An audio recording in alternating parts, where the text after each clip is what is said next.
1명의 프로구단 입단 청탁 대가로 프로구단 코치 신모 씨에게 2천만 원, 또 다른 선수 1명의 프로구단 입단 청탁 대가로 대학 감독 김모 씨에게 700만 원을 건넨 혐의를 받습니다.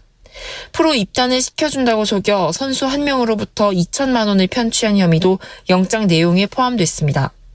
검찰은 전 대학 감독 신모 씨에 대해서도 2017년부터 2018년까지 선수 3명의 프로구단 입단 청탁을 대가로 최 씨에게 6천만 원을 받은 걸로 보고 함께 구속영장을 청구했습니다.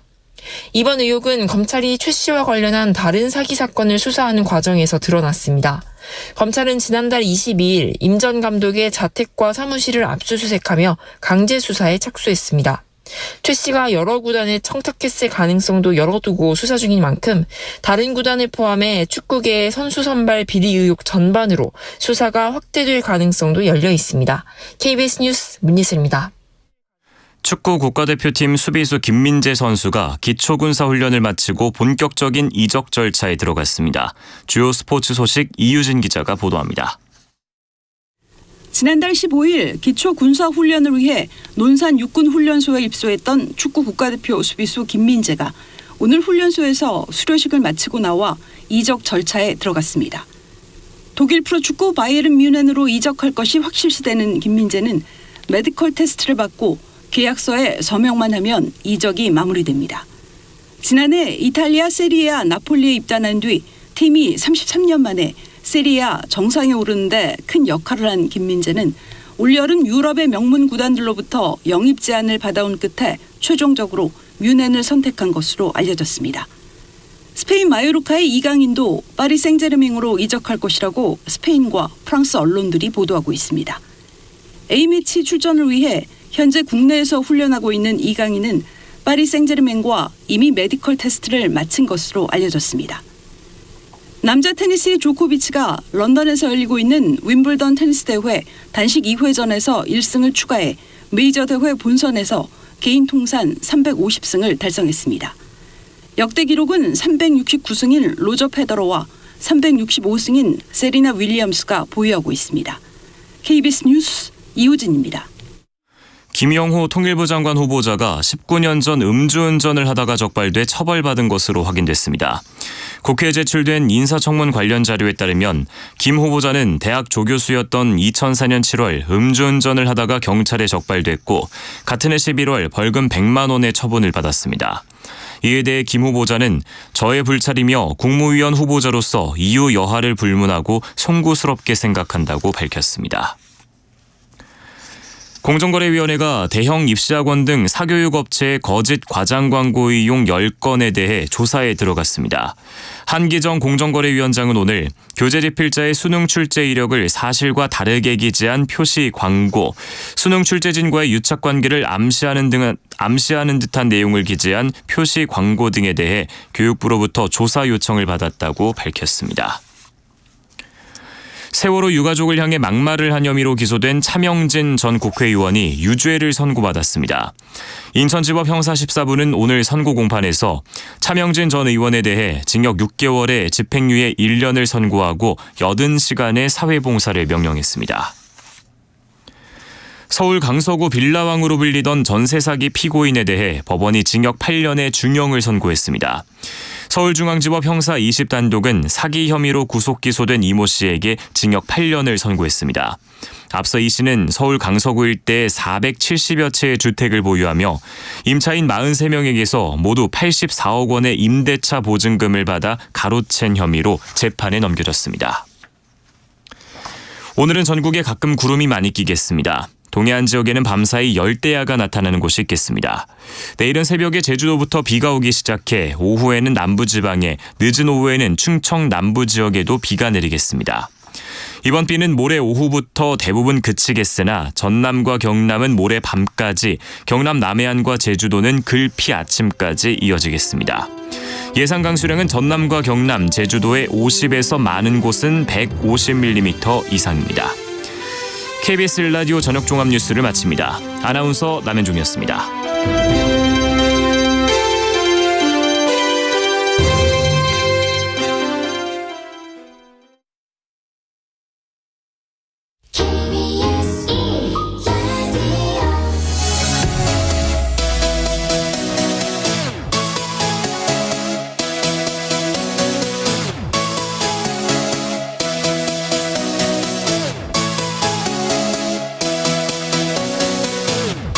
KBS 열린 토론.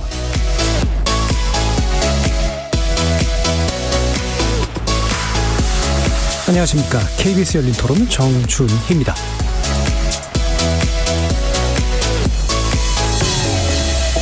KBS 열린 토론, 오늘은 여의도 정치를 바라보는 색다른 외부 시선을 담은 정치 토크, 국회 외사당 그 5번째 시간으로 법률안 위반 과정, 특히 의원 입법에 대해 이야기 나눠보는 시간 마련했습니다. 법률안을 만드는 주체는 정부와 국회의원인데요. 정부 입법 건수는 크게 변함이 없지만 17대 국회 이후로 의원들이 만드는 입법이 크게 증가하고 있습니다. 실제 16대 국회에서 의원 1인당 입법 건수는 약 6건에 불과했는데 지난 20대 국회에서는 약 72건으로 12배 이상 늘어났다고 하죠. 국회가 입법 활동에 주력하는 건 바람직한 현상이지만 그 내용을 들여다보면 또 문제가 없지는 않습니다. 표절로 의심되는 유사 법안이 우후죽순 중복 발의된다든가 중요 이슈가 터지면 소속 상임위가 아닌 의원들도 속도전을 벌이듯 관련 법안을 발의하는 경우가 허다하기 때문인데요. 법안 발의의 질적 성장까지 담보해내려면 어떤 노력이 필요할까요? 잠시 세 분의 패널과 함께 의원 입법 관련 쟁점들 자세히 논의해보겠습니다. KBS 열린 토론 지금부터 시작합니다. 살아있습니다. 토론이 살아있습니다. 살아있는 토론, KBS 열린 토론. 토론은 라디오가 진짜입니다. 진짜 토론, KBS 열린 토론. 오늘 토론 함께해 주실 세 분 소개해드립니다. 국민의힘 청년 최고위원 후보셨죠? 김영호 변호사 나오셨습니다. 네, 안녕하세요. 김영호입니다. 이동수 청년정치크루 대표 함께하셨습니다. 안녕하십니까. 황두영 작가 자리해주셨습니다. 예, 안녕하세요. 문자로 참여하실 분은 샵 9730으로 의견 남겨주십시오. 단문은 50원, 장문은 100원의 정보 용료가 붙습니다. KBS 모바일 콩과 유튜브를 통해서도 무료로 참여하실 수 있습니다. KBS 일라드의 모든 프로그램은 유튜브를 통해서도 함께하실 수 있습니다. 여러분의 많은 관심과 참여 부탁드리겠습니다. 자, 오늘은 이제 국회 외사당이긴 하지만 국회 의사당 안에서 벌어지는 법률안 위반 과정에 대해서 살펴볼 텐데, 행정부가 만들어내는 입법, 물론 이제 국회에서 통과를 시켜줘야 되죠. 그리고 의원이 직접 발의하는 입법으로 이제 크게 분류가 됩니다. 근데 이 가운데 이제 의원이 직접 발의하는 입법의 량이 이제 늘어나고 있는 추세. 실제 얼마나 늘었는지 이동수 대표님 좀 말씀해 주시죠. 네, 그 국회 의안 정보 시스템이라는 홈페이지가 있습니다. 이 법률안이나 예산안 등의 어떤 발의나 처리 현황을 볼 수 있는 사이트인데요. 제가 여기서 의원 입법수, 그러니까 의원님들이 발의한 입법이랑 그리고 상임위 차원에서 이제 위원장이 발의한 것들을 정리를 해봤는데요. 먼저 결론부터 말씀드리자면 대를 거듭할수록 진짜 엄청나게 늘고 있다. 네. 그 1992년에 시작한 14대 국회 같은 경우는 법안 발의 수가 이제 321건에 불과했습니다. 그런데 이게 이제 4년 뒤인 15대 국회 때는 1140여 건으로 이제 늘어났고요. 또 2004년인 17대 국회부터는 이게 6300여 건으로 또 뛰었고, 또 그 다음 국회인데도 18대 국회 같은 경우는 무려 거의 2배가 오른 12,000여 건. 예, 그리고 20대 국회 같은 경우는 23,000여 건이었는데 또 재미있는 건 지금 21대 국회가 시작한 지 한 3년 조금 넘었잖아요. 예, 그런데 벌써 21,000여 건으로 이미 이제 20대 국회는 곧 있으면 이제 추월할 것 같고요. 약간 2배씩의 법칙이 작동하고 그러니까요. 예. 그래서 거의 뭐 하루에 한 19건 뭐 이 정도 이제 평균적으로 이렇게 매일 발의되고 있다고 봐도 될 정도로 엄청나게 발의가 되고 있습니다. 그리고 제가 이제 한번 그럼 도대체 어떤 분이 얼마나 많이 발의를 하나 이렇게 한번 지난 20대 국회 걸 찾아봤는데요. 대표 발의 기준으로 가장 많이 발의한 의원님이 민생당의 황주홍 의원님이었는데 무려 696건. 예. 그러니까 4년이 이제 제가 계산해 보니까 한 1,460일 정도 되더라고요. 거의 뭐 그럼 2, 3일에 한 건씩 발의를 하셨습니다. 예. 이게 10사람 정도 모아야지 이제 가능한 거잖아요. 그것도 그러니까요. 대표 발의면은 국회 친구가 많으신 것 같아요. 그런 것 같습니다. 포맷이라고 해서 서로 해주시는 의원님들끼리 네. 서로 또 많이 해주시고 그러시더라고요. 그것도 이제 그 서클에서 벗어나면 사실 품앗이도 어려워서. 그렇죠. 네. 그래서 이렇게 의원 입법이 증가한다. 이 자체는 뭐 좋다 나쁘다로 이제 딱 판단하기는 좀 어려운데 일단은 또 제도적인 건 몇 가지 좀 더 알아보도록 하죠. 그럼 도대체 법안은 어떻게 발의돼서 어떻게 처리되는가? 김영호 변호사님께 부탁드릴게요. 네, 크게 두 가지 경우가 있는데요. 뭐 일반적인 법안 처리 단계와 또 하나는 패스트트랙이라고 하는 예. 신속 지정 안건이 있습니다. 먼저 일반적인 경우에는 국회법 제79조 이하에 따라서 본회의와 전체회의 그리고 그 아래에 있는 소위원회 다시 전체회의 그리고 다시 법사위 다시 본회의 이 과정을 반복하는 과정이고요. 하지만 요즘에 최근에 뭐 이태원 특별법처럼 이슈가 된 패스트트랙 같은 경우에는 국회법 제85조 이하에 따라서 제적 과반수 동의서를 제출하면 곧바로 5분의 3의 무기명 투표가 이루어지고 네. 그 이후에 곧바로 상임위원은 180일, 법사위는 90일을 한도로 해서 신속하게 심사가 되고 의결되지 않더라도 자동 부의 규정에 따라서 예. 곧바로 본회의에 그 부의가 되는 규정이 있습니다. 예. 그래서 국회 안에서 일단 법안은 그렇게 이제 신속 지정 안건과 그냥 일반적으로 그냥 발의되는 안건으로 이제 그렇습니다. 나뉘게 되는 거고 또 정부 법안이 처리되는 경우들 이 부분은 좀 더 복잡하잖아요. 근데 정부 입법 법안은 올 초에 1월이나 12월 정도에 정부가 이제 국정 과제로 삼은 그 테마들을 주제로 정부 입안을 내부적으로 정리를 합니다. 그리고 그거를 뭐 2월이나 3월 정도에 약간 국회 내부적으로 정리를 끝낸 후에 국회에 보고를 하고요. 예. 그걸 가지고 이제 정부의 이름으로 법안을 국회에 넘겨서 해당 상임위에서 심사를 하는 과정으로 진행이 됩니다. 예. 그래서 정부는 또 정부 차원에서 입법할 때 이제 또 여러 가지 의견 청취도 하고 그래서 좀 복잡한 이제 규제 제도들을 가지고 있는데 자 일단 그럼 법안의 발의 수는 이렇게 이제 그 대마다 이제 2배 정도씩 늘어나고 있는데 그만큼 가결이 되고 있는가?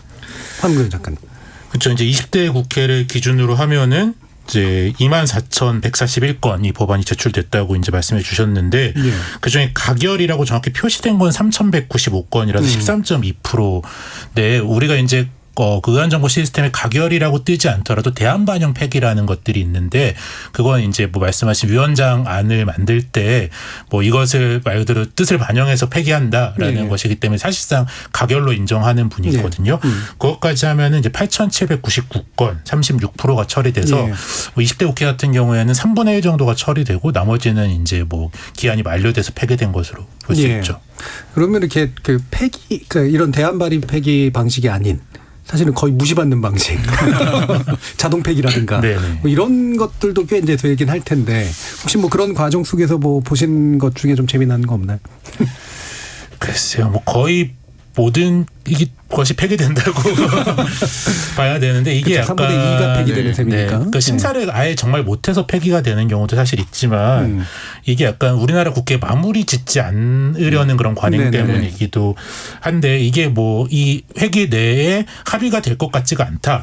사실상 이거는 회기 내에 좀 처리할 수 없는 법안인데 그런 것들을 이제 그럼 이거 법은 이제 처리할 수 없습니다. 폐기하겠습니다라고 결정하는 게 아니라 그냥 열어둔 상태로 그 국회 전체 임기를 끝내버리는 방식이 선호됐기도 하고 사실상 이제 법안이 폐기해서 여야가 합의해서 이 법은 처리하지 않기로 결정을 한 것도 그거를 상임위에서 법적으로 폐기한다. 이건 이제 처리하지 않기로 했다고 결정을 할 수는 있는데 그거를 약간 이 발의한 의원에 대한 결례로 보는 네네네. 문화가 사실 조금 있어요. 그리고 이제 결례나 혹은 그 의원이 어떤 정치적 의도를 가지고 낸 건데 그 의원의 어떤 정치적 실패로 예. 이제 평가하는 분위기가 있어서 약간 동료 의원들끼리 이거를 이제 완전히 폐기하지 않고 그냥 뭐 자연스럽게 때가 되면 사라질 것처럼 남겨두는 것 때문에 좀 쌓여있는 우리나라 국회 특유의 좀 문화도 같이 섞여 있어서 예. 실제로 얼마가 논의를 못한 거고 얼마 논의를 했는데 그냥 처리하지 않기로 한 건지는 조금 불분명합니다.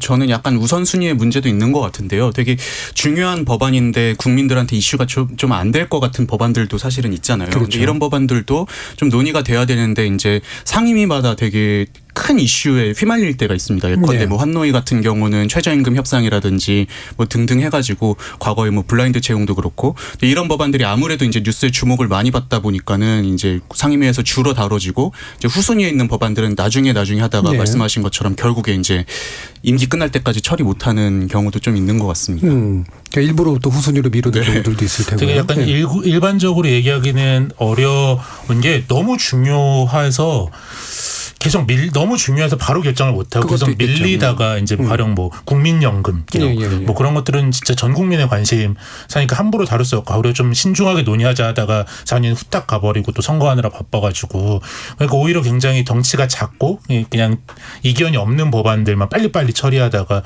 정작 뭐 중요하게 빨리 해야 되는 법인데도 해결을 못하고 넘어가는 경우도 많죠. 예. 그러고 보니까 이제 거부권이 행사된 법안도 중요한 데 이제 사실은 또 다수가 동의를 했는데도 이제 폐기가 되겠네요. 또. 네, 요새 또 그런 것도 중요한 변수가 됐죠. 예. 또 김 변호사님. 결국은 여야 간의 간사 간의 합의가 얼마나 잘 되냐의 문제가 또 있는 것 같아요. 예. 그래서 뭐 쉬운 안건이나 어려운 안건을 포함해서 이게 각 상임위마다 여야 간사와 위원장께서 그 우선순위에 대한 합의를 잘 보신다면 크게 무리 없이 파행되지 않고 상임위가 진행되는 경우가 많은데 요즘에는 선거철이 다가오다 보니까 더더욱 그런 게 어려워진 상황이 아닌가 그렇죠. 싶습니다. 예. 또 요즘 특히나 이번에 국회가 또 이제 맞습니다. 거의 안 만나기도 거야 하고. 예. 요소 상황이기 때문에 예, 예.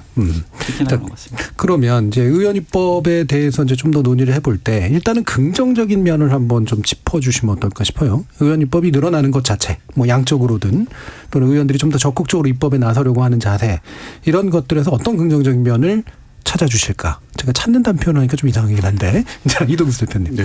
일단 저는 법 자체가 늘어나는 거에 대해서 부정적으로 볼 필요는 없다고 생각을 해요. 왜냐하면 사회도 점점 복잡해지면서 그렇죠. 그에 맞는 이제 법이 필요한 거고 예컨대 이제 아까 그 제가 처음에 말씀드렸던 것처럼 뭐 14대 국회가 이제 300여 건을 이제 발의를 했다 임기 동안. 근데 지금 시대에서는 이건 불가능하다고 저는 생각하거든요. 네.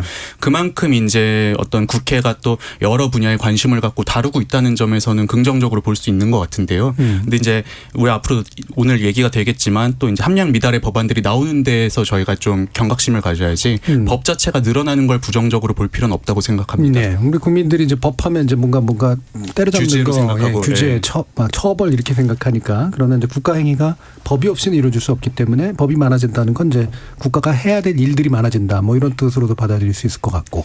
뿐만 아니라 제 생각도 마찬가지로 이게 뭐 올 초에 정부처럼 계획을 세워서 법안을 추진하는 것도 굉장히 중요하지만 이게 회기가 진행이 될수록 터지는 그 주요 이슈들과 현안이 있잖아요.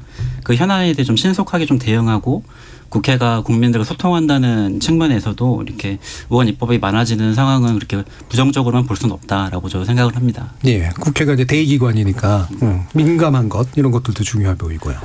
어쨌든 뭐 경쟁을 하고 열심히 일을 하는 결과이기 때문에 예. 이런 방식으로밖에 열심히 일할 수 없느냐의 문제이긴 한데 뭐 열심히 일하시는 것 자체를 부정적으로 볼 수는 없을 것 같은데 이게 약간 민주화의 영향도 사실 있는 거거든요. 예전에 특히 권위주의 정권 시기 또 그 민주화가 아직 많이 자리 잡지 않았을 때는 정부가 입법의 역할이 훨씬 더 컸습니다. 예. 정부가 어떤 안을 내면은 여당은 그걸 통과시키고 야당도 자기들이 법안을 낸다기보다는 그걸 반대하거나 막는 그렇죠. 역할이 컸기 때문에 의원이 발의를 해서 법을 만든다, 법이 끝까지 처리되는 경우가 워낙 드물었기 때문에 그런데 어떻게 보면 우리나라 입법부의 영향력이 그만큼 커져서 이제 정부 차원의 입법이 아니더라도 의원들이 법안을 내고 의원들끼리 논의해서 법을 결정할 수 있도록 그런 역할들이 커지면서 이제 발의되는 것도 커지는데요. 말씀하신 대로 약간 무책임 입법도 커지고 또 입법부 자체 역할도 커지는 현상이 좀 섞여서 드러나는 것 같아요. 예. 그럼 이 부분 한번 짚어볼까요? 방금 아까 김 변호사님도 말씀해 주셨듯이 뭔가 현안이 터지면 예상하지 못했던 거기에서 민감하게 반응을 하면서 이제 법안을 만드는 게 이제 긍정적인 면이기도 한데 이게 이제 막 너무 인기성 내지 이제 그냥 금방 졸속으로 만드는 그런 경우들도 좀 있기도 할 거 아니에요? 그런 부분은 어떻게 생각하세요? 뭐 이게 참 양날의 검인 것 같아요. 예. 그래서 흔히 국회에서 하는 말이 이 법안은 피로 만들어진다라는 얘기가 있습니다. 예. 이게 참 그렇죠. 없어져야 될 말이기도 하는데요. 그래서 뭐 민식이법 같은 경우에도 사망자를 초대로 해서 어린이 보호구역에서 강한 처벌이 이루어졌고 이번 이태원 참사 특별법 역시 마찬가지로 이게 대형 참사 이후에 또 나오는 법이잖아요. 예. 그래서 참 이런 현안에 대응하는 현안 이슈를 팔로잉하는 법안들은 이렇게 좀 너무 부실하게만 이렇게 갈 수 있는 태생적인 좀 한계가 예. 조금 있지 않나. 하지만 전에 말씀드렸듯이 일반적인 법안의 경우에는 이렇게 본회의부터 전체회의 소위, 법사위 전체회의 소위, 다시 본회의 이 과정을 단계별로 다 거치기 때문에 그 과정에서 질적으로 충분히 성숙될 수 있는 여지가 있는데 그 과정에서 뭐 이익단체, 시민단체 그리고 정치 이념이 뒤섞이면서 예. 이게 이해관계가 분명하게 정리가 되지 않으면 뭐 좀 세게 얘기해서 누더기법이 되어버리는 경우가 있죠. 그런 실패 사례를 오늘 주제에서 조금 지적을 해주시는 것 같아요. 예. 저는 이제 졸속으로 이제 막 이슈에 따라서 법이 막 반영되고 대표적인 게 전 정인이법이었던 것 같아요.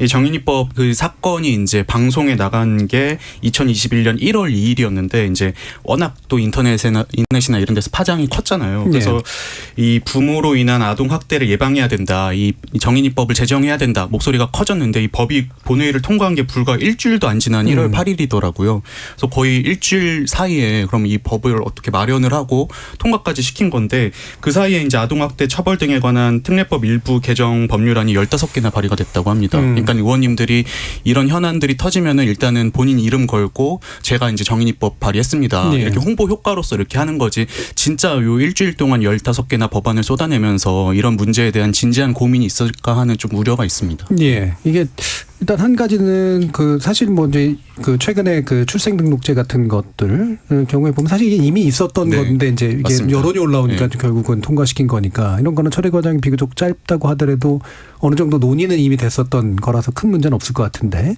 뭔가 갑자기 새로운 조항들을 만드는 과정에서 처리도 그럼 그렇다고 하면은 내용이 준비가 안 됐거나 처리 과정에서 수기가 돼야 되는데 이 부분이 이제 생기는 문제들이 좀 있을 것 같아요. 어떠세요, 황 작가님? 그쵸. 근데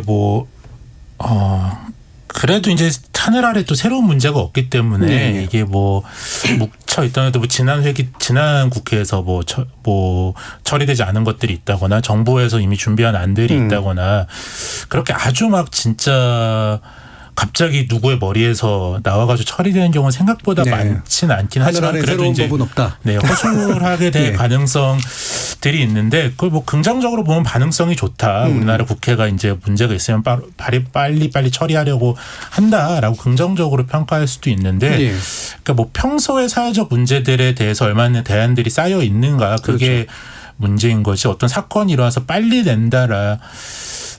것 자체만 너무 문제로 삼으면 그러면 사건이 터졌는데 놀고 있을 수는 없잖아요. 그런 좀 모순적인 문제들이 있는 것 같아요. 그래도 이제 굳이 이제 이런 거 빨리 처리하는 거에 어떤 긍정적인 점을 좀 찾자면은 정부 같은 경우는 아까 김 변호사님이 말씀하신 것처럼 어떤 1년 동안의 어떤 계획을 세워놓고 그거에 맞춰서 하니까 사실 또 일반인들이 정부 공무원들 만나기도 쉽지 않고 좀 이런 이슈에 대해서 본인의 어떤 의견이나 이런 걸 반영하기는 쉽지 않은 것 같거든요. 근데 이제 이런 의원입법이 빨리 진행되는 측면에 있어서는 이제 좀 민심이 반영될 여지가 그래도 정부 입법보다는 많다는 점은 또 긍정적으로 볼 수 있는 것 같습니다.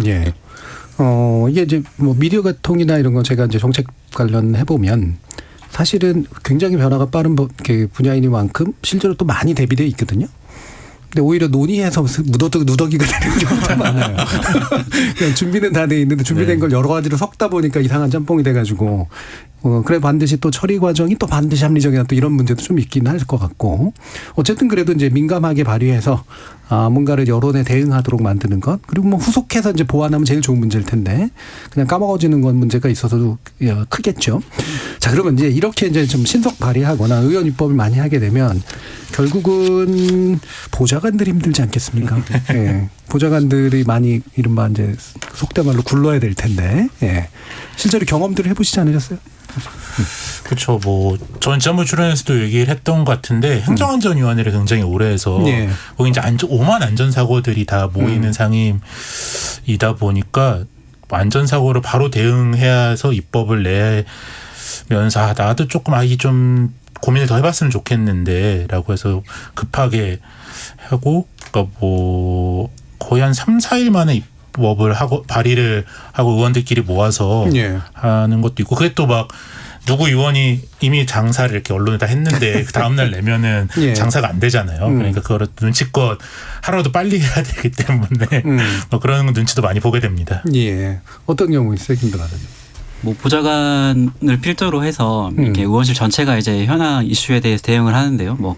크게는 실무적으로 좀 말씀드리면 법안 기획을 하고 개정안을 마련을 하고 공동 발의를 요청해서 시변을 모으고 그다음에 보도자료를 작성해서 법안을 발의하는 그런 과정이 있는데요. 특히 이 과정에서 국회가 얼마나 전문성을 가지고 깊이 있게 들어갈 수 있냐 이게 굉장히 한계인데 사실 국회의원회관 내에는 법제처라고 해서 그 개정안을 마련해 주는 부서가 별도 부서가 따로 있습니다. 그래서 개정안을 좀 신속하게 좀 마련할 때는 그 시스템이 아니라 유선으로 통화를 해서 이런 개정안 좀 보고 있는데 어떤 조항이 문제되고 어떤 예, 부분을 예. 좀 바꿀 수 있냐 이렇게 바로 물어봐서 바로 개정안을 저희가 마련을 하고 곧바로 발의하는 경우도 꽤 있습니다. 그러니까 어느 정도 입법 관료의 도움을 받는 셈인 그렇습니다. 거죠. 예. 이동수 저 같은 경우는 이제 의원실에 있을 때 주로 정책보다는 이제 뭐 당무라든지 아니면 언론, 뭐 메시지 이런 것들 주로 담당했었는데요. 좀 이렇게 준비해서 장기적으로 이제 공부도 하고 좋은 메시지를 내고 싶은데 항상 일단 첫 번째로는 당에서 쏟아지는 이런 이슈를 따라가다 보면 하루가 다 가는 경우들이 일단 너무 많았고 예. 그래서 좀 장기적으로 뭔가를 준비할 시간이 좀 생각보다 없었던 점. 두 번째로는 그 이슈가 되냐 마냐도 사실은 중요하잖아요. 근데 뭔가 이제 좀 필요한 것 같고 장기적인 어떤 이 대한민국 사회에서 필요한 것 같은 것들은 이제 좀 이슈가 좀 덜 되는 부분들이 있고 당장 지금 당 여당 야당 이렇게 싸우고 있는 이슈들 같은 경우는 발언 한두 마디 하면 그게 또 기사화가 많이 되는 좀 문제도 있지 않나 싶습니다. 예. 그러다 보니까 이제 어떤 의원실 보좌진들도 그쪽으로 맞춰서 이제 좀 준비를 하게 되는 경향도 예. 있는 것 같습니다. 네. 지금 그 보좌관은 노동법 적용 받나요? 아니 저희는 공무원 신분이니까 예. 국가공무원법에 저희는 그냥 약간 치외법권이라고 국가공무원에 준하는 적용을 받죠. 예. 그러니까 뭐 예를 들면 이제 노동시간 상한제 뭐 이런 거에서는 좀 다를 거 아니에요. 근로기준법 자체가 적용되지 않고요. 저희는 예. 별정직 공무원이기 때문에 그 국회 사무규칙에 따라서 그냥 근데 국회야말로 진짜 그 120시간 노동이 적용되는 것이 아닌가 저는. 그것도 뭐 약간 논외긴 한데 원래대로라면 그것도 이제 다 초과근무상도 받고 예. 해야 되는데 국회 관례상 그게 관리하기가 힘드니까 그냥 다 일괄해서 약간 포괄임금제처럼 주고 네. 있죠. 고생했다. 네. 좀 더 줄게. 뭐 통으로 그냥 이렇게. 아니 그 고생했다 더 줄게가 아니라요. 국회 사무처에서 그냥 예, 이 정도 사람이 초과금을 예. 했을 거다라고 가정하고 그냥 국회 줍니다. 사무처에서. 그래서 네. 저희가 이제 같은 뭐 4급부터 9급까지 있지만 가장 높은 호봉을 그냥 일괄적으로 다 받습니다. 연차에 상관없이. 그래서 그 나름대로 최고호봉 받는다라는 마음으로 위로를 하면서 예. 밤을 새고 날을 새는 날들이 꽤 인턴도 많습니다. 있어요. 인턴도. 인턴은 그 복무체계 좀 다릅니다. 아, 예. 별정직 공무원 체계를 받지 않고 근로기준법 적용을 따로 그렇겠네요. 받습니다. 예, 예, 예. 그래서 나름대로 업계 최고다 이런 생각도 하시나요? 동급 최고다. 동급 최고다. 이렇게. 그럼 막 이렇게 막 혹시 막 법 급하게 만드실 때 막 밤새서 막 여러 날 새고 뭐 이런 경우도 있겠어요? 사실 저는 뭐 제 자랑은 아니지만 일을 좀 효율적으로 예. 하는 편이어서 그걸 이제 법안을 만든 거 법제라고 이제 표현을 하는데요. 그러니까 이제 보좌관들이 법제를 직접 하는 경우는 많지는 않은데 저는 그래도 약간 법제를 따로 일부러 공부를 해서 남들보다 빨리 내기 위해서 이제 부탁하신 대로 법제실에 부탁하지 않고 내가 먼저 1등 하고 싶어서 예. 법제하는 방법을 조금 따로 연구를 해서요. 저는 좀 법제가 제 특기 중 하나였습니다. 예. 그럼 이제 문구, 이제 법적인 문구로 표현해야 되고 네네. 기존 법령과 충돌되는지 이런 것들 다 점검해야 되고. 100% 완성도 있게 못 나갈 경우도 있긴 있는데요. 법안이. 예. 그래도 그런 게 좀 빨리빨리 하는 버릇이 있어서 예. 뭐 좀 도움이 많이 됐던 것 같아요. 이게 효율이 좋다는 거는 이제 어쨌든 들어간 거 대비 나오는 게 빨리빨리 잘 나온다 이런 얘기인데 네네. 가결률 그냥 높았습니까? 이게 뭐 여당일 때와 야당일 때 가결률은 완전히 다르고 예. 그러니까 가결이 안 되더라도 또 야당일 때는 공격을 하거나 뭐 문제를 제기하게 되는 법들이 있어서 뭐 솔직히 말하면 가결률이 그렇게 높지 않았던 것 같은데 그래서 신선한 법안들을 좀 많이 냈던 것 같습니다. 예. 그렇죠. 뭐 신선한 법 비록 폐기되더라도 좀 네네. 의미 있는 법안들은 있으니까. 그럼 이제 이런 입법 과정에서 물론 이제 그 이 대표님 같은 경우에는 이제 주로는 홍보라든가 당부라든가 이런 쪽을 하셨다고 하지만 보좌관들이 또 여러 보좌관들도 있을 테고 이 법제라고 하는 거 직접 하지 않는 경우도 많다고 얘기를 하셨는데 입법 과정에서 보좌관이 어느 정도로 중요하다고 보세요? 그러면? 저는 입법 과정에서 보좌관이 사실상 의원인 것 같습니다. 네. 왜냐하면 의원님들 같은 경우는 대체로 이제 약간 속된 말로 얼굴마담이라든지 이런 역할이 많고 또 의원님이 지시해서 만들어지는 법들도 있지만 사실은 이제 보좌진 차원에서 이제 아이디어 공유를 하고 회의를 해서 이제 보좌관님이 그럼 이거 한번 해봐라 해가지고 이제 추진하는 경우들도 되게 많거든요. 그래서 일단 뭐 의원님이 물론 최종적인 결정권자이긴 하지만 그 전에 실무총괄은 사실상 보좌관이 하기 때문에 예. 그래서 이제 저는 입법에 있어서는 사실상 보좌관이 의원과 다르지 않다라고 생각을 합니다. 예. 저도 뭐 비슷한 생각인데요. 그 하나의 에피소드 그냥 실례를 하나 말씀드리면 그 20년 말에 조두순 출소를 앞두고 거리 제한해야 된다, 뭐 특정 시간 제한해야 된다라는 그 말들이 굉장히 많았는데 당시에 그 조두순 형이 확정됐을 당시에 그 출소 후에 준수 사항이 부과되어 있지 않았어요. 그래서 뭐 야간에는 뭐 어딜 갈 수 있다. 뭐 특정 지역은 가면 안 된다. 이런 준수 사항들이 부과되지 않았었는데 지금 개정법을 적용하려고 하다 보니까 이게 형법상 형사 불소급의 원칙에 위반되는 여지가 있기 때문에 그게 굉장히 어려웠는데 제가 근무했을 당시에 의원실에서 이 준수 사항을 사후에 출소 전에 부과할 수 있는 개정안을 마련해서 곧바로 발의를 하고 통과가 돼가지고 조두순이 출소하기 전에 그 과정을 거쳐서 준수사항을 달고 나온 경우가 있어서 예. 그런 부분에서 굉장히 좀 발빠르게 좀 대응한 경우가 아니었나라고 저는 생각이 듭니다. 뭐 제가 민간 기업을 많이 다녀보지는 않았지만 민간 기업도 좀 알아서 밑에서 잘 해줘야 되잖아요. 예, 예. 의원이 부탁하지 않더라도 이걸 의원이 찾을 것 같아. 아니면 어떤 사건이 터졌을 때 이거를 갖다 드려야 좋아할 것 같다. 그리고 뭐 보좌관이 자발적으로 막 그거를 진두지한다기보다는 고도의 감정 노동으로 의원이 말하지 않은 의도까지 다 파악해서 뭐 갖다 주는 경우가 많죠. 그러니까 사실 전 의원이 그 분야에 반드시 전문가적으로 지식을 가질 필요는 없다고 생각을 하는데, 일단 뭐 이제 그 대의 기구니까 이제 민감한 게 제일 중요하고, 그걸 어떻게 입법화시킬 것이냐는 정치력이 또 중요하고, 대신 법에 대한 최종적 이해력은 좀 있어야 될 것 같긴 해요. 통과될 때 모르고 통과시키는 경우는 사실 되게 많잖아요. 내용 뭐 잘 모르고. 그렇죠. 예. 보좌관이랑 의원이랑 싸우는 경우도 그래서 많죠. 만들어놨는데 의원이 마음에 안 들어하거나 오해하거나 그러면 예, 그것도 예. 설명하느라고 또 한참 걸릴 때도 있어요. 자, 그러면 김 변호사님께 다시 또 여쭈면 어쨌든 법률 전문가신 거잖아요. 맞습니다. 그러니까 이제 입법 과정에서 또는 국회의원과의 관계 속에서 이제 법률에 대한 지식과 법률 전문성을 가지고 있는 건 상당한 장점이 될 것 같은데 또 제 분야나 이런 데로 또 쳐보면 이제 정책만 공부한 사람하고 법률 공부한 사람하고 싸울 때 많거든요. 왜냐하면 법률이 지나치게 제한하는 상상력을 제한하는 부분도 좀 없진 않고 그래서 스스로는 어떠세요? 그 보좌관들이 다 법률 전공은 아니실 테니까. 법률 전공하는 게 유리한 부분은 분명히 있는 것 같아요. 저 역시도 처음 이제 일을 시작할 때 굉장히 좀 수월했던 면이 있었던 것 네, 같아요. 그래서 네. 법안을 보는 거나 뭐 이렇게 국회가 돌아가는 게 이제 국회법에 따라서 돌아가니까 충분히 다 예측할 수 있는 사항들이 많았고 특별히 뭐 문제되어 있는 사항들에 대해서도 충분히 뭐 규제 사항이나 이런 것들을 미리 검토할 수 있는 여지가 있었기 때문에 조금 더 이렇게 알고리즘을 빨리 파악할 수 있었지만 반대로 이렇게 이동수 작가님이나 황도영 작가님처럼 이렇게 정무적인 이런 감각이 굉장히 좋으신 분들 있잖아요. 네, 이렇게 네. 한마디 한마디 촌철살인 하시는 분들의 그런 센스 이런 거는 사실 많이 부족하죠. 그래서 이렇게 저도 한 3년 정도 이렇게 보좌관 일을 했는데 일을 하면서 많이 배웠던 것 같아요. 그런 네. 감각들을 이 법안을 내가 좀 정치하지 못할 때 한마디로 표현할 수 있는 그런 센스들 그런 게 참 좋았던 것 같아요. 저는 네. 국회에서의 경험이 좀 더 많이 배우셨으면 최고는 되셨어요. 좀 부족해가지고 예. 다음에 되실 것 같고. 이동수 대표님 방금 이런 말씀 주셨는데. 저도 근데 저는 주로 뭐 메시지나 이런 걸 쓰는 차원에서 이게 법 조항을 확인하는 건 사실은 별로 문제가 되지는 않거든요. 네, 어차피 네. 요즘에 뭐 포털에도 다 나와 있고 하니까. 근데 이제 저처럼 법을 전공을 안 하는 사람들이 보기에는 약간 우리나라 법의 원칙이나 이런 것들이 있잖아요. 그게 일단 기본적으로 탑재된 상황에서 개별 법들을 좀 대하면은 훨씬 더 효율적이고 이제 좀 잘할 수 있겠다라는 느낌이 드는데 그런 게 좀 없는 게 개인적으로 아쉬웠고요. 그래서 저는 국회에 물론 보좌진 교육들이 많이 있겠지만 사실 제가 경험한 동안은 그게 딱히 이렇게 눈에 띈 적은 없었던 것 예. 같아요. 그래서 저는 보좌진들을 상대로 그런 것들 좀 이렇게 강의해주는 이런 프로그램이 좀 있으면은 전반적인 역량을 높이는 데도 도움이 되지 않을까 싶었습니다. 황 작가님. 저는 이제 정치학을 전공하고 국회에서 일을 했는데 그래서 동료들 중에서 이제 변호사들도 있고 하면 그러니까 약간 오히려 너무 잘 알고 있는 것이 상상력을 이렇게 방해할 때가 있잖아요.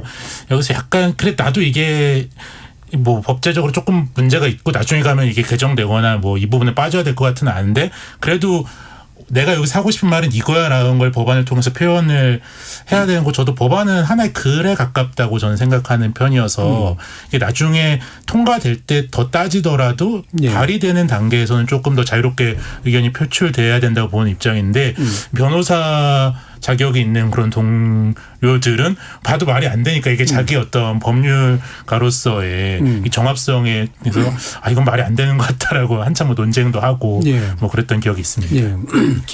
김영호 변호사님께서 이제 아까 뭐 정무적 감각 말씀해 주셨는데 전 보좌진에게 그게 되게 중요한 것 같은 게 물론 법을 잘 아는 것도 중요하지만 저는 입법부에서 제일 중요한 건 국민이 원하는 걸 캐치해내는 능력이 예, 일단 그렇죠. 제일 중요한 것 같아요. 그래서 국민이 원하는 걸 파악하고 또 이걸 풀어내기 위한 어떤 상상력 같은 것들이 또 중요하지 않나. 그게 이제 정무적 감각이 아닐까 싶습니다. 예. 이런 얘기를 이제 하면은 이제 그런 비유를 쓰더라고요. 니들이 만들고 싶은 대로 건물이 지어지는 게 아니야. 네, 그러니까 건물이라고 하는 게 가지는 어떤 역학 같은 것들이 있으니까. 그래서 이제 엔지니어 하시는 분들과 이제 디자이너가 싸우기도 하고 이런 거와 유사한 측면도 분명히 좀 있는 것 같아요. 디자이너 말을 잘 들어야죠. 근데 저는 그런 상상력이 있었기 때문에 뉴욕 같은 대도시가 또 생겼던 게 아닌가 싶습니다. 그렇습니다.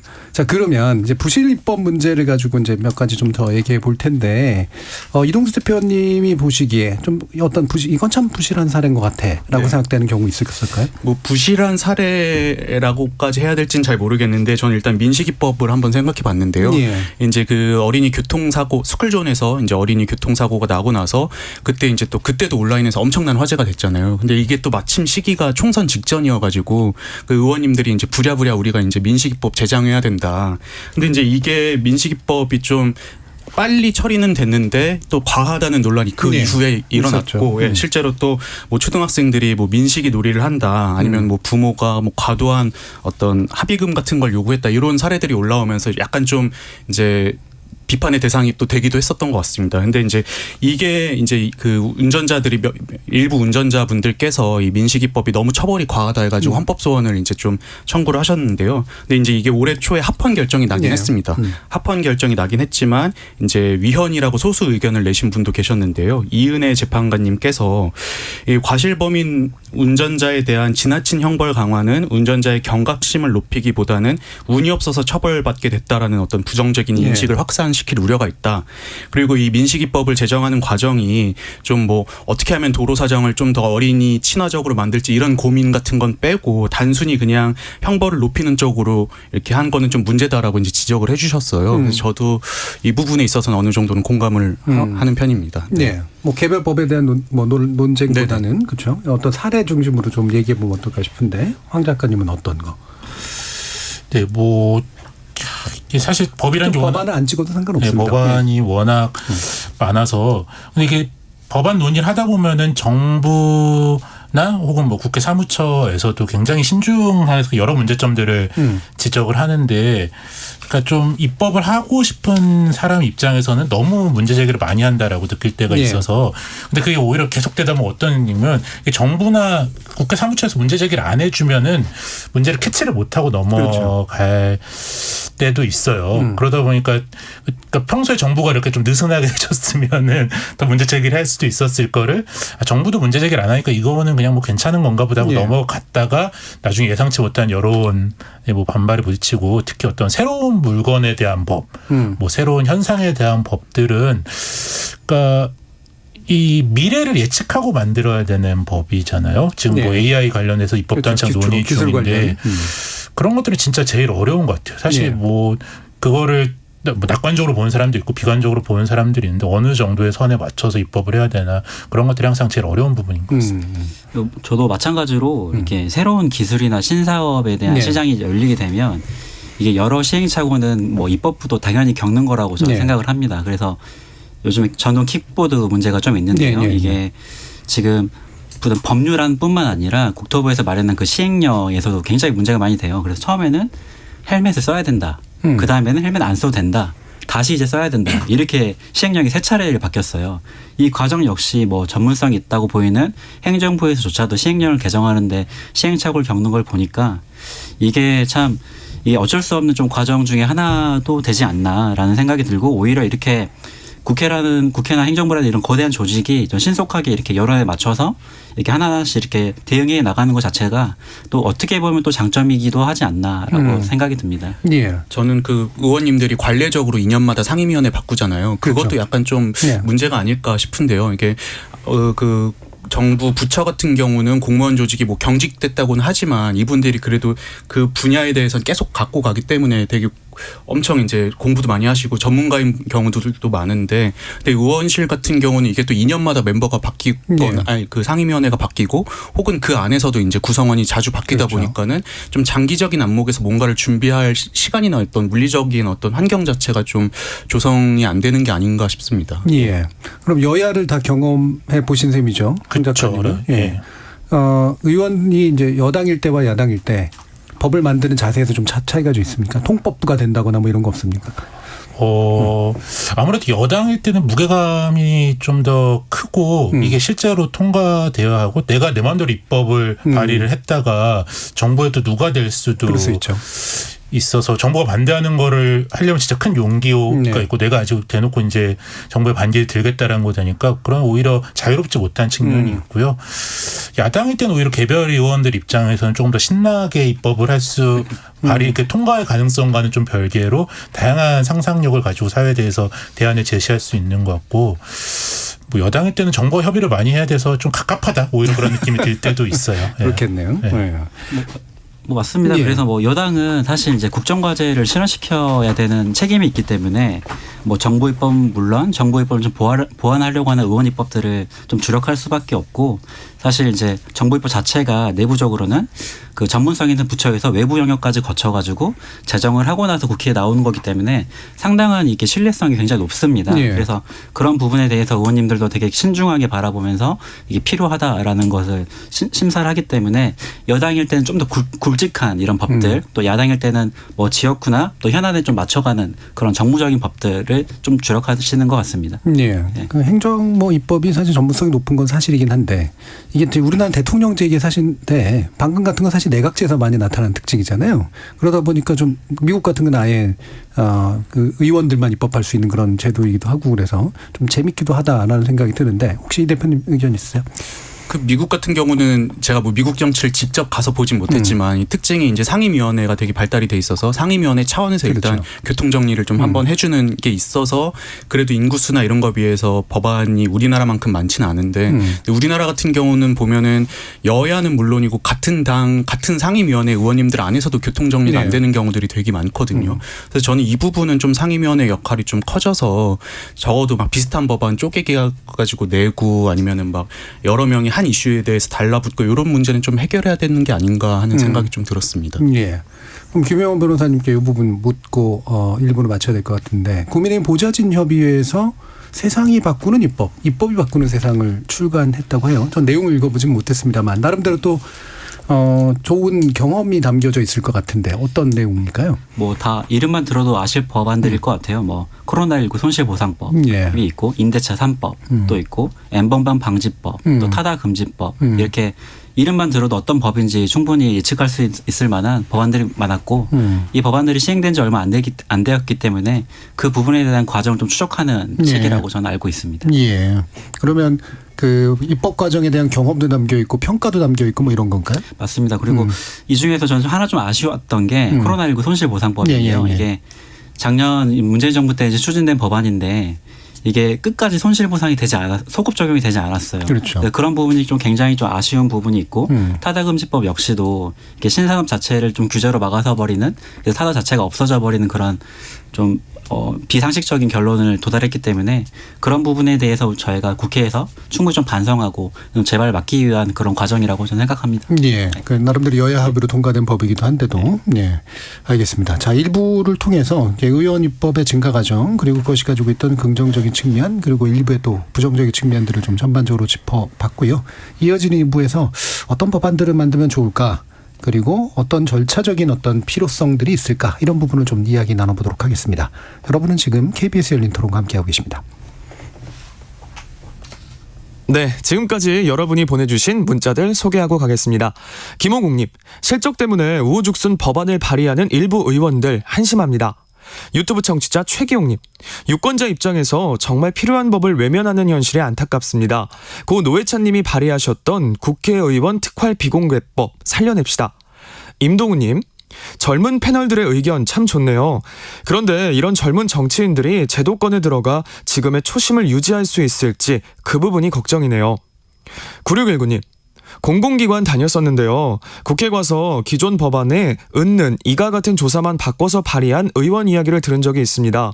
실적 채우느라 그런 것 같다고 하던데 이런 사람들도 실제로 많나요? 2154님, 법안 폐기는 없다는 이야기가 재밌네요. 동료 의원에 대한 예의가 아니라서 폐기를 안 한다니 그렇게 싸우면서도 예의를 차리는군요. 2041님, 의원 입법에 보좌관들의 역할이 크다는 사실을 처음 알았습니다. 유권자로서 능력 있는 보좌관들이 제 역할을 할 수 있도록 관련 시스템이 잘 만들어졌으면 싶은데 노동법 치외법권 지대라니 이 부분 역시 놀랍네요. 3841님, 법안은 피로 만들어진다는 말씀 들으니까 생각이 많아지네요. 사건이 일어난 후에 유야무야 만드는 법 대신 그런 일이 생기지 않도록 예방하는 차원의 입법 고민도 필요하지 않을까요? 1922님, 의원님들 TV에서 소리 높여 싸우는 것만 봤지 법 만드는 모습들은 잘 못 봤는데 사회의 규칙을 만드는 일인 만큼 세심하게 고민해 주시길 바랍니다. 라고 보내주셨네요. 네, KBS 열린 토론. 이 시간은 영상으로도 생중계하고 있습니다. 유튜브에 들어가셔서 KBS 일라디오 또는 KBS 열린 토론을 검색하시면 지금 바로 토론하는 모습 보실 수 있습니다. 방송을 듣고 계신 여러분이 시민 논객입니다. 계속해서 청취자 여러분들의 날카로운 시선과 의견 보내주세요. 지금까지 문자캐스터 정의진이었습니다. 토론은 치열해도 판단은 냉정하게. 복잡한 세상을 바꾸는 첫걸음은 의외로 단순할지도 모릅니다. 평일 저녁 7시 20분 당신을 바꾸는 질문. KBS 열린 토론 정준희입니다. 자, 국회 외사당 2부 이동수 청년정치크루 대표, 황두영 작가, 김영호 변호사 세 분과 함께하고 있는데요. 일단 제도적 개선의 문제를 먼저 좀 논의를 해보고 좀 아쉽거나 좀 해야 된다 생각하는 법안에 대한 이야기로 한번 마무리 지어볼까 하는데, 일단 정부 제출 법률안은 나름대로 어쨌든 의견 수렴 절차 그리고 사전 검토, 뭐 공청회 이런 것들을 다 단계적으로 밟아가는 이제 그런 과정이 있는데, 의원회법의 경우에는 사실은 좀 이제 이런 게 없다 보니 부실해질 가능성이 높은 거 아니냐라는 생각들이 들 수도 있어서요. 황대영 작가님 어떻게 보시는지. 뭐 부실해질 가능성이 없다고 볼 수는 없는데 예. 저는 법안은 의원이 자기의 정치적 수단이나 사회에 대한 문제의식을 제기하는 가장 중요한 예. 수단이라고 생각하고, 거기서 뭐 완성도도 중요하지만 시의성이나 다양성, 또 유연함 등도 굉장히 법안이 담아야 할 중요한 가치라고 생각하기 때문에 예. 이거를 뭐 정부 입법이 갖는 강점과 의원 입법이 갖는 강점이 달라서 이걸 정부 입법만큼 많은 어떤 사전 절차가 필요하다라고 보기는 좀 어려울 것 같아요. 예. 그러니까 국회의원, 개별 헌법기관인 국회의원이 완전히 통과되지는 않는다고 하더라도 사회에 대해서 얘기하는 방식으로서의 법안은 충분히 필요한 것 같다. 네네. 예. 자, 그러면 김영호 변호사님. 여러 의원 입법에 대해서 좀 이게 양보단 질을 더 중요시해야 되는 거 아니냐라는 포인트가 있을 수 있는데, 황 작가님의 말씀대로 저는 이 법안 자체도 하나의 메시지이기 때문에 정말 좀 자유롭게 발의를 할 수 있어야 된다고 봐요. 그래서 굉장히 정치한 법안도 있지만 굉장히 자유롭고 상징적인 법안 역시 나와야만 그런 법안을 토대로 그 기술적으로 완벽한 법안이 또 만들어질 수 있고 또 새로운 시장이나 새로운 방향성이 생길 수 있기 때문에 이렇게 최대한 좀 자유롭게 하고 저희가 나중에 논의를 할 테지만 이게 사전 검토제나 이런 것들에 대해서는 좀 굉장히 좀 신중하게 좀 접근을 해야 된다라고 저는 생각합니다. 그럼 사전 검토제 얘기를 해보죠. 이동수 대표님, 사전 검토제 전반적으로 다 필요하다, 아니다? 저는 그 의원 입법 두 분 말씀처럼 의원 입법이라는 게 사실 발의 자체가 메시지인 그런 측면도 있기 때문에 진짜 정부에서 하는 것만큼 이렇게 좀 어떤 규제나 이런 것들을 둬가지고 발의를 어렵게 해야 된다, 아니면 사전 검토를 꼼꼼히 해야 된다, 이거에 대해서는 저도 약간 조금은 이제 반신반의하고 있긴 한데요. 근데 확실한 거는 좀 너무 형편없는 법안들은 좀 거를 필요는 있지 않을까. 예컨대 이제 좀 전에 청취자님께서 이제 질문 주신 것 중에 은는이가 같은 것만 바꿔서 내는 경우가 진짜 있냐. 근데 마침 또 제가 그걸 한번 조사를 해왔어요. 그 국회에서 알법이라는 은어가 있는데요. 알기 쉬운 법안이라는 이제 그 용어인데, 이제 소위 이제 의원님들께서 그동안 이제 우리나라 법이 일본어에서는 온 것도 많고 아니면 어려운 한자어도 많으니까 국민이 알기 쉽게 바꾸자. 그래가지고 보면은 환수화를 그냥 돌려받을, 아니면 가해제를 임시해제 이런 식으로만 바꿔가지고 그냥 법안을 발의하는 경우들이 꽤 있거든요. 근데 그게 어느 정도인가 이제 한 인터넷 매체에서 2020년 1월에 입법 공예에 대해서 이제 또 조사를 했었는데요. 실제로 이렇게 단순히 용어만 바꾸거나 아니면 이미 사문화된 거를 그냥 폐지하는 정도의 이런 수준 낮은 D등급을 매겼는데 이제 D등급 법안이 통과된 법안 중에 한 15% 정도 된다고 하더라고요. 예, 이게 통과된 법안에서도 15%가 이런 단순히 용어만 바꾸고 이런 법이면은 진짜 전체 발의된 것 중에서는 또 엄청나지 않을까. 좀 이런 거는 좀 미리 걸을 필요는 있다고 생각을 합니다. 저도 이제 알법에 대해서 이제 저도 경험한 바가 있는데 예. 상임위를 좀 진행하다가 갑자기 이제 여야가 정말 첨예하게 대립을 하고 있었는데 야당에서 갑자기 심사를 하다가 뭐 이렇게 말씀하신 대로 이렇게 굉장히 작품만 수정하는 그런 법안이 예. 나왔어요. 그래서 여야가 엄청 싸우다가 아무도 싸우지 않는 거죠. 예. 그 순간만큼은. 그래서 분위기 메이커로서는 충분한 역할을 하는 법안이다. 예. 그런 평화롭게 기능도 좀 만들어주는. 있다라고 예. 저는 한번 느끼게 생각이 거거든요. 듭니다. 예, 저도 토론하다가 이제 그런 식으로 하는 경우 있긴 합니다. 약간 예, 톤다운 시키기 위해서. 이건 의원이 좀 스스로 좀 자제를 하고 예. 언론이나 유권자들도 그런 걸 좀 적극적으로 비웃어줘야 되는데 그거를 이제 그걸 제도로서 맡긴 좀 어려운 것 같아요. 저도 예. 이제 옛날에 민법에 금치산자라는 예, 예. 표현이 없어지고 피한정후경님 이런 표현이 등장한 적이 있었는데 근데 모호한 법에 뭐 금치산자가 등장하는 법들이 많을 거 아니에요. 특히 그렇죠. 어떤 자격에 관련해서 그거를 진짜 뭐 몇백 개씩 내는 뭐 의원님도 계시기 한꺼번에 다 바꿔야 네. 되니까. 뭐 그런 경우도 있고 이제 그 약간 정말 요령이 많긴 많은데 그런 건 이제 뭐 좀 적극적으로 우리가 찾아서 비웃어줄 필요가 있다. 그래야 의원들도 좀 자제를 한다. 예. 그걸로 이제 뭐 이제 그 뭐죠? 입법 의원상이라든가 뭐 네, 요새 뭐 이런 거 매니페스토 받을 거 평가 아니에요? 같은 그렇죠? 데서도 건수 평가를 많이 하니까. 예. 실제로 그 건이 뭐 각각이 뭔지는 보진 않을 테니까. 네. 실제로 아까 이제 처음에 말씀드렸던 민생당의 황종 전 의원님 같은 경우에 20대 국회에서 발의를 가장 많이 하셨잖아요. 예. 근데 그 690여 건 중에 200 몇십여 건이 사실은 그 각 정부 부처나 공공기관에 유리천장 위원회를 만들자 이거예요. 근데 예. 이제 유리천장 위원회를 만들자로 그럼 공공기관이나 뭐 정부 부처에 만들자 이렇게 하나를 만들면 되는데 모든 기관마다 그거를 만들어야 된다고 만드셔가지고 예. 사실은 저는 이렇게 법안을 만드는 게 과연 의미가 있을까. 근데 이제 그거 가지고 본인이 이제 법안 가장 많이 발의한 의원이다 또 이렇게 홍보를 많이 하셨더라고요. 예, 그래서 예. 이런 거는 이제 좀 황 작가님께서 말씀하신 것처럼 이제는 좀 시민들이나 언론이 찾아내고 좀 이러면 안 된다라는 경각심을 좀 일깨워줘야 예. 될 것 같습니다. 그런 의원 발의, 그러니까 입법 건수 또는 발의 건수 뭐 이런 거 가지고 누군가가 좀 이렇게 시민단체가 됐건 좀 평가를 좀 해가지고 약간 교정해 주는 작업 이런 것도 좀 있으면 좋을 것 네. 같은데. 네. 그러면 그런 것으로 인해서 뭐 사전 검토가 필요해라는 얘기는 사실 그렇게까지 중요하진 않으니까. 네, 그렇죠. 근데 사전 검토가 어느 정도는 그래도 좀 필요하다고 본다. 그래도 적당한 자유도는 있어야 된다고 본다.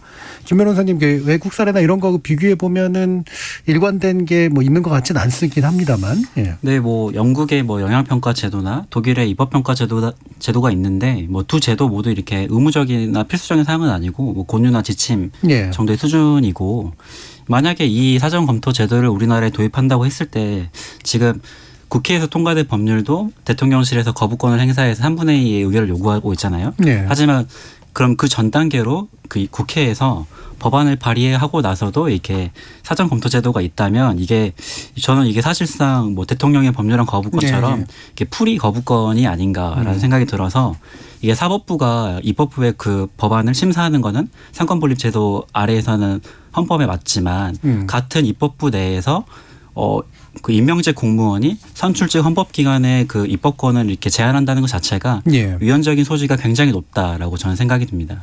그렇게 볼 수 있겠네요. 네. 황 작가님. 이게 먼저 하느냐 뒤에 하느냐 차이긴 한데 이제 뭐 법안 심사 과정을 보면은 뭐 국회 사무처에서도 이거는 의견을 주고 또 예. 해당 정부 부처에서도 의견을 주기 때문에 뭐 그게 법안이 좀 허술하게 나온다고 하더라도 사실 그대로 입법이 되는 건 생각보다 많이 걸러지게 되거든요. 예. 그러니까 그런 어떤 뭐 사무처나 정부 부처에서 의견을 주는 게 일종의 이미 영향평가로서의 기능을 하고 있고 사무처에서 이렇게 뭐 대놓고 이건 너무 구려 이렇게 말하진 않지만 뭐 신중한 검토가 필요하다 그런 정도로 하면 사실 통과되기가 굉장히 어렵거든요. 예, 예. 그래서 뭐 그냥 권고 수준의 제도는 우리나라도 이미 시행되고 있다고 보는 게 맞는 것 같아요. 예. 저는 그 법안 발의 자체가 아까 이제 많은 여기서 말씀해 주신 것처럼 그 메시지로서의 성격을 또 가질 수도 있는 건데 그걸 일일이 사전에 이제 어떤 절차를 둬서 규제하는 게 과연 옳을까. 저는 그래서 이렇게 절차를 규정하는 것보다 오히려 그냥 하면 안 되는 걸 못하게 합의하는 정도로만 네거티브 뭐 방식이라고 하잖아요. 그런 정도로만 뭐 이런 식의 발의는 하면 안 된다라는 거를 뭐 법으로 규정하는 것보다는 예. 그냥 당 자체적으로 합의해가지고 뭐 어떤 규정을 만든다든지 이런 식으로 그냥 해도 괜찮지 않을까라는 예. 생각입니다. 뭐 국회 운영 규칙까지는 아니까 국회 네, 운영은 또 약간 행정적인 거니까. 예. 그러면 사실 이제 뭐 영국이나 이런 데서도 주로 내각제 국가들이 이제 이런 규제 영향 평가라든가 이런 것들을 하고 있는 경우들이 좀 많은 것 같고. 근데 그 경우에도 대부분 이제 중요한 법안, 되게 구조적으로 뭐 새로운 법이 창설된다거나 기존 법 중에 많은 것들 합쳐가지고 뭐 새로 만든다거나 그럴 때 하는 좀 약간 문화적인 측면에 더 가까운 경우들이 많아서 우리나라 입법 문화는 좀 이런 것들을 감당할 수 있을까에 대해서는 어떻게 생각하세요? 그러니까 뭐 아까 청취자 의견도 말씀해 주셨지만 엄청 잘 싸우는 것 같은데 우리나라 국회에서 서로 약간 되게 이렇게 싫은 소리를 잘 안 하는 그런 문화가 사실 있어서 의원들끼리도 그렇고 특히 이제 뭐 부처나 국회 자체 공무원들이 의원들한테 된다 안 된다 이렇게 직접 말하는 경우가 굉장히 드물기 때문에 그게 얼마나 효과적인 평가가 될 수 있을지 그거는 조금 쉽지는 않아 보여요. 네. 뭐 그래서 이제 실제로 상임위 심사를 할 때 이게 서류를 보면 이게 정부에서도 이렇게 자기 사실은 반대인데 결국 결론 의견에는 신중 검토라고 적어놔요. 반대라고 적지 네. 않고. 네. 그래서 항상 이게 신중 검토, 우리 검토 의견, 입법조사관들의 검토 의견 역시도 이게 그 찬성 반대가 없고 이렇게 장점 단점을 다 그냥 적어놓고 의원님들이 판단하세요. 약간 이 정도의 수준이라서 사실상 그 의회 내에서 그 위원님들 상임위 위원님들께서 이 토론을 거쳐서 이렇게 정리해야 되는 부분인데 우리나라 국회는 이제 국회법과 조금 다르게 만장일치를 국회 확립된 관행으로 의결의 기준으로 하고 있기 때문에 네. 그런 부분에서 이렇게 여야가 조금이라도 이렇게 쟁점이 붙거나 틀어지는 부분이 있으면 굉장히 이렇게 진도 나가기에 굉장히 어려운 그런 관행을 좀 가지고 있는 상황인 것 같아요. 네. 사실 이제 국회법 개정안이 이제 요 내용을 담은 게 일부가 있었던 것 같은데 지금도 일부는 계류되어 있는 걸로 알고 있고요. 통과가 잘 안 될 것 같네요 보니까 여러분들의 의견이나 이런 것들을 봤을 때. 의원님들도 싫어하실 거예요. 어쨌든 단계를 자기 하고 싶은 걸 단계를 한다게 더 거쳐야 되고 예. 시어머니가 좀 성차별적인 발언인 그렇죠. 것 같고 예. 이제 어쨌든 잔소리를 하는 사람이 한 명 더 생기는 거라서 싫어하시겠죠. 제가 의원이라도 싫어할 것 같아요. 또 굉장히 또 어려운 문제 같아요. 이게 그 심사 주체를 누구로 할 것인가, 어떤 부처에서 할 것인가 이 문제부터 과연 정말 전에 말씀드렸듯이 이 선출직 헌법기관의 국회의원을 어떤 이 대의제 민주주의 하에서 어떻게 제한을 할 수 있는 것인가 이런 되게 약간 그 법철학적인 문제도 약간 되게 섞여 있는 문제라서 그렇죠. 쉽진 않을 것 같아요. 저는 심사 주체를 누구로 하느냐도 사실 그게 나중에 진짜 도입이 된다고 했을 때 법사위 요즘 뭐 위원장 가지고 항상 싸우잖아요. 그 정도로 사실상 헌법재판관이에요. 네, 그렇게 그러네요. 볼 수도 있죠. 그렇죠. 상권 분립에 상당히 위배될 수 있는 그런 요소들이 분명히 있죠. 그러니까 입법권을 가지고 있는 자들의 입법권을 사실 과도하게 침해할 수가 있기 때문에 그래서 사실 뭐 제가 보기에도 이런 게 규제나 제도나 법으로 만들어질 필요까지는 없는 것 같다. 그래서 제가 입법 문화라는 측면을 얘기했는데 뭐 이를테면 이제 국회 입법조사처의 역할 뭐 이거 사실 지금은 충분히 좀 늘어나고 있는 역할인 것 같고요. 그다음에 이른바 이제 거버넌스라고 부르는 뭐 시민단체가 됐건 이해 당사가 됐건 공청회 내지 당사자와의 토의 같은 걸 충분히 거치는 그런 과정 이런 것들은 좀 필요해 보이는데 어떻게 보세요? 이게 좀 나아지고 있는 것 같습니까? 점차 뭐 늘어나고는 있는데 사실 뭐 상임위가 굉장히 바빠요. 워낙 법안들이 많다 보니까 공청회를 할 의지가 있어도 이 자리를 만들어서 좀 진지하게 이야기를 듣는 것들이 사실 좀 쉽지 않은 경우도 있죠. 그런 문제 좀 해결이 돼야 될 것 같아요. 예. 뭐 이를테면 얼마 전에 간호법 같은 경우도 얘기가 많이 됐던 내용인데 결과적으로 이제 거부권의 근거가 됐던 게 뭐냐면 이해 당사자들 간에 첨예한 갈등이 있는데 너무 쉽사리 통과시켜 버렸다. 이제 이거잖아요.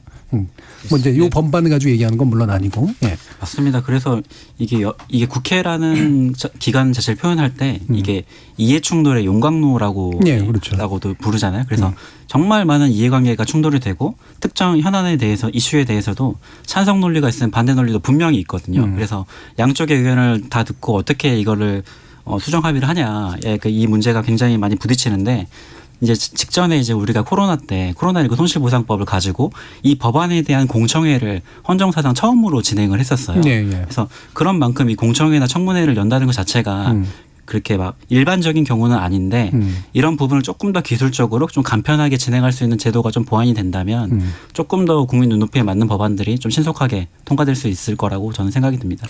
저는 결국에 핵심이 공천 문제가 아닌가 싶은데요. 예. 그동안 이렇게 의원실에서 질낮은 법안들이 쏟아졌던 거는 결국에 이제 공천 심사를 할 때 이 사람이 법안 발의 몇 개나 했냐, 뭐 기사 몇 개나 나왔냐 이런 식으로 이제 심사를 하니까 거기에 맞춰서 이렇게 좀 상황이 된 측면이 있는 것 같아요. 그래서 저는 오히려 이거를 아까 이제 말씀드렸던 것처럼 제도적으로 규제하기보다는 당 차원에서 약간 뭐 법안을 준비하는 과정에서 공청회를 통해서 뭐 시민의 의견을 얼마나 수렴했는지 그리고 관련한 뭐 보고서는 뭐 얼마나 좀 냈는지 이런 것들을 좀 우리가 공천에 반영하겠다라고 하면은 의원들도 이제 좀 그냥 막 양으로 승부하기보다는 그래도 조금이라도 좋은 법안 국민에게 어떤 좀 국민들이 선호할 만한 그런 법을 내기 위해서 좀 노력하지 않을까 그렇게 생각합니다. 공청회 같은 것도 근데 굉장히 잘 구성을 해야 되는 게 이렇게 잘못하면은 굉장히 잘 조직화돼 있고 목소리를 내기 쉬운 집단만 와서 이야기하는 수단으로 그래서 사실 뭐 국회의원들은 와서 이렇게 조직화돼 있지 않더라도 정말 기저에 깔린 민심들을 보고 판단을 할 수 있는데 이게 가령 뭐 간호법 같은 것도 뭐 의사들은 굉장히 잘 조직화된 집단이라서 그 사람들이 와서 막 적극적으로 얘기하는 것이 사실 과잉대표 돼서 약간 공청회가 만능은 아니다라는 생각을 좀 가지고 있습니다. 네. 물론. 자, 그러면 지금 이제 그 유튜브에서 런던님이 쓸데없는 법 발의하면서 일하는 척하는 건 정말 별로입니다라는 얘기해 주셨고요. 김장현님이 AI 국회의원 어떨까요? 법안 발의는 AI가 대신할 수 없을까요? 이런 얘기도 해주셨는데 물론 법에 대해서는 AI가 상당 부분 논리적으로 접근할 수 있지만 또 법안은 상당히 좀 창의적인 영역도 이제 필요한 부분이라 어느 정도까지 가능할까는 잘 모르겠습니다. 여러분들에게 의견을 묻는다기보다는 그래서 이런 법안은 좀 괜찮았었는데 좀 너무 아쉽게 폐기됐다거나 나라면 또 이런 법안 만들어서 통과시키고 싶다라거나 뭐 이런 것들에 대한 얘기면 좋을 것 같아요. 이 대표님. 저는 지금 현재 발의된 상태인 법인데요. 요즘 자동차 급발진 의심사고 되게 많이 일어나고 있잖아요. 얼마 전에도 강릉에서 이제 할머니가 운전하던 차에 손주가 이제 죽어서 되게 안타까운 사연이 있었는데 저는 이 자동차 급발진 어떤 그 결함 원인을 밝히는 거를 이제 지금은 소비자가 하고 있는데 소비자가 아니라 좀 제조사가 책임을 지도록 하는 법안이 있었으면 어떨까. 예. 지금 뭐 예를 들어서 지금 자동차 같은 경우는 기계적인 측면도 있지만 요즘 뭐 컴퓨터 이상으로 되게 고도화된 기계인 거잖아요. 어떻게 보면. 근데 이거를 어떻게 그 일반 소비자들이 과연 그 급발진 의심되는 거를 증명할 수 있겠느냐. 저는 이 책임을 좀 제조사에 두는 법은 이번 국회 안에서는 좀 통과됐으면 좋겠다는 생각입니다. 이게 결심만 하면 사실은 바꾸는 것 자체는 어렵진 않을 것 같은데. 그렇죠. 예, 그게 복잡한 법은 아니니까. 예. 황 작가님은. 저는 이제 뭐 책도 쓰긴 했는데 생활동반자법이라고 좀 다양한 가족에 대한 법을 굉장히 오랫동안 준비를 했는데 결국 발의를 못하고 국회를 떠나게 됐는데 최근에 이제 뭐 용해인 의원이나 장혜영 의원이 또 발의를 해서 약간 기분이 되게 남다르고 내가 그래서 좀 좋으면서도 내가 저걸 마무리 못하고 국회를 나온 게 좀 되게 아쉽더라고요. 그렇겠네요. 예. 네, 그래서 어쨌든 뭐 발의를 한 게 굉장히 반가워서 좀 잘 처리됐으면 하는 기분이 들었습니다. 그러니까 생활동반자법은 그러니까 가족의 범위를 확장하는 거. 네네. 혼인혈연 외에도 다양한 동거 가족들을 인정해 주자는 그런 법이죠. 예. 그러면 그게 그 민법에만 적용되는 건 아닐 것 같고. 그러니까 뭐 그 통과된 법이 아니니까 어떻게 되냐는데 민법보다는 별도의 법으로 뭐 약간 신분 관계에 대한 법을 만들어서 뭐 사회복지 혜택이나 둘 사이에 필요한 행정적인 부분들을 좀 보장해주는 그런 법이라고 할 수 있죠. 민법이나 가족관계등록법 같은 걸 안 바꾸고도 복지 차원에서 이제 요 복지 영역에서만큼은 생활동반자라고 하는 개념으로 뭔가를 한다든가. 너무 디테일해서 용해인원 아는 민법을 약간 건드리는 부분이 있는데요. 뭐 안 건드릴 수도 있죠. 네. 뭐 이게 이제 사실 노후 보장이나 그 뭐랄까요, 이제 돌봄 문제 이런 데 있어서는 또 굉장히 중요한 것 같은데. 네, 그래서 굉장히 뭐 오래 하고 책도 냈는데 제 손으로 뭔가 좀 점을 못 찍고 나온 것이 조금 저한테는 한으로 남아 있는 그런 법입니다. 국회로 진출하십시오. 다시 들어가셔도 되는데. 글쎄요. 의원이 직접 돼가지고 생활 동반자당 뭐 이런 거 하나. 신당 창당을 제가 선언을. 김 변호사님은 두 분께서 뭐 복지나 사회 안전망 부분에 대해 얘기를 해주셔서 뭐 시장 경제나 뭐 산업 부분에 대해서 조금 얘기를 하자면. 뭐 타다금지법 같은 경우에는 뭐 전에도 말씀드렸지만 이게 새로운 서비스나 신산업에 대해서 굉장히 규제로 가로막는 사례가 있어서 뭐 제 나름대로 신조들은 규제는 적으면 적을수록 좋지 않은가라는 생각을 가지고 있어서 오늘 토론 주제처럼 입법권 남용을 최소화하자는 의미에서 예. 뭐 제가 뭐 발의하고 싶은 법안은 없다라고 그냥 대답하겠습니다. 오히려 예. 그러니까 법안이 너무 많아서 문제다. 잘못된 법안도. 예. 이 대표님. 약간 그 일 안 하겠다에 되게 현명한 답변인 것 같은 느낌도. 아니 뭐 폐지안도 하나의 법안이기 그렇죠. 때문에 그렇죠, 그렇죠. 뭐 그것도 굉장히 셧다운제 불필요한 규제를 폐지안을 내실 수 그렇죠, 없죠. 그렇죠. 예. 굉장히 정무적이 되셨네요. 이런 걸 배웠었는데 못 배워가지고 제가. 그럼 기존에 이제 그 있었던 법안 중에 안 돼서 하셨거나 폐기돼서 하셨거나 또는 계류되고 있는 것 중에 이건 좀 통과됐으면 좋겠다거나 이런 것들 혹시 있으세요? 저는 뭐 최근에 이제 그림자 아기 건 보면서 이제 출생 통보자 보호 출산제 얘기도 많이 됐지만 우리가 이제 태제에 대해 헌법 불합치 결정이 나고 몇 년이 기한 지났는데도 이걸 좀 정리를 못 하고 있잖아요. 네. 그래서 거기서 어디까지가 여성의 결정권이고 어디까지가 이제 부모의 책임이냐 그런 문제가 우리가 이 임신 중절에 대한 문제만 좀 깔끔하게 어느 정도 법적으로 마무리를 했으면 지금보다는 나은 논의를 할 수 있지 않았을까 요새 좀 많이 드는 생각입니다. 예, 사실 이건 입법 공백 영역이잖아요, 지금. 그렇죠. 국회가 했었어야 되는데 헌재가 언제까지 해라 했는데 그걸 이미 넘겨버렸죠. 예. 네. 어떤 의원님들도 거기에 대해서 책임지고 싶지 못하시는 것 같아요. 그래, 걸고 나오질 못하죠. 네, 그래서 일례로 뭐 미국 같은 경우에는 이미 진작에 333 원칙이라고 해서 임신하고 3개월까지는 자유롭게 낙태가 가능하고 그 이후 3개월은 이제 의사와 협의하고 그 이후에 3개월은 또 안 된다라는 원칙이 있는데 우리나라에서 어떤 그 의원님께서 이걸 책임지고 이렇게 해결을 지실 수 있을까라는 그런 정치적인 부담이 조금 있으실 것 같아요. 예. 네. 그러니까 이런 것들은 이제 섣을 지고 불에 뛰어들인 경우도 되게 많아가지고 헌법재판소가 아무리 이런 결정을 했다고 하더라도 자, 이동수 대표님은 저 같은 경우는 채용 절차 공정화에 관한 법률이라는 게 있는데요. 예, 이게 예. 이제 취업 준비생들의 어떤 권리라든지 처우를 보장한 법인데, 근데 이제 제가 처음 청년 정치구로 시작하면서 이 채용 절차 공정화에 관한 법률 개정안을 의원님들께 좀 제안을 드렸었어요. 그래서 내용이 이제 인턴 열정페이나 이런 것들 좀 근절하는 내용이었는데 이게 그 당시에 이제 뭐 블라인드 채용이라든지 아니면은 뭐 소득주도 성장 이게 워낙 환노위에서 뜨거운 이슈여가지고 예. 후순위로 밀리다 결국에 지금 뭐 그냥 임기 만료 폐기가 된 상황이었거든요. 그래서 저는 좀 이런 취준생, 인턴 이런 분들에 대한 권리를 좀 보장하는데 조금 더 이제 좀 국회가 관심을 가져주셨으면 좋겠다는 생각입니다. 예. 그거는 그러면 구체적으로 어떤 법하고 연관이 되나? 채용 절차 공정화. 채용 절차 공정에 관한 법률. 그것만 이렇게 건드려도 좀 어느 정도 될 수 있나요? 네, 예컨대 뭐 이제 저는 개인적으로 하고 싶은 거는 이게 올라오거나 한 건 아닌데 무급 인턴 같은 건 아예 좀 금지를 했으면 좋겠다라는 생각입니다. 그러면 지금 이제 그 논의한 내용들 외에서 뭐 사실은 아까 이제 민감성에 대해서 제일 중요한 얘기를 해주셨는데 의원들이 뭐 스스로가 뭐 대단한 전문성을 갖추고 있지 않더라도 자기 분야에서 좀 좋은 법안을 더 많이 만들어내려면 좋은 보좌관을 많이 채용하면 된다. 라든가 아니면 국회 입법조사처의 도움을 많이 받으면 된다라든가 뭔가 이렇게 나름대로 생각들이 있으실 것 같은데 어떠세요? 황 작가님.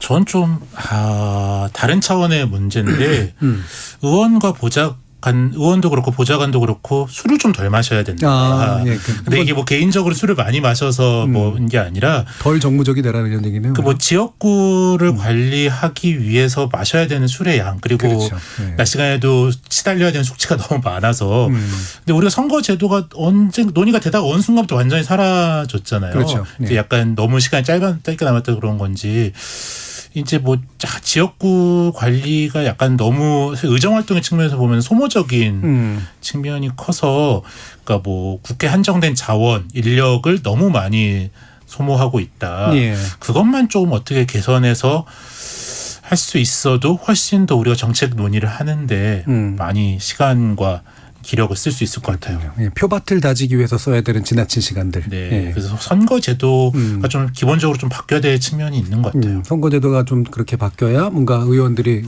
제대로 된 발의를 하는데 좀 더 시간을 쓸 수 있다. 이동수 대표님. 저는 뭐 말씀하신 거에 전적으로 동의하고 또 더 나아가서 당내 문화나 이런 것도 좀 바뀌어야 된다고 생각을 하는데요. 예.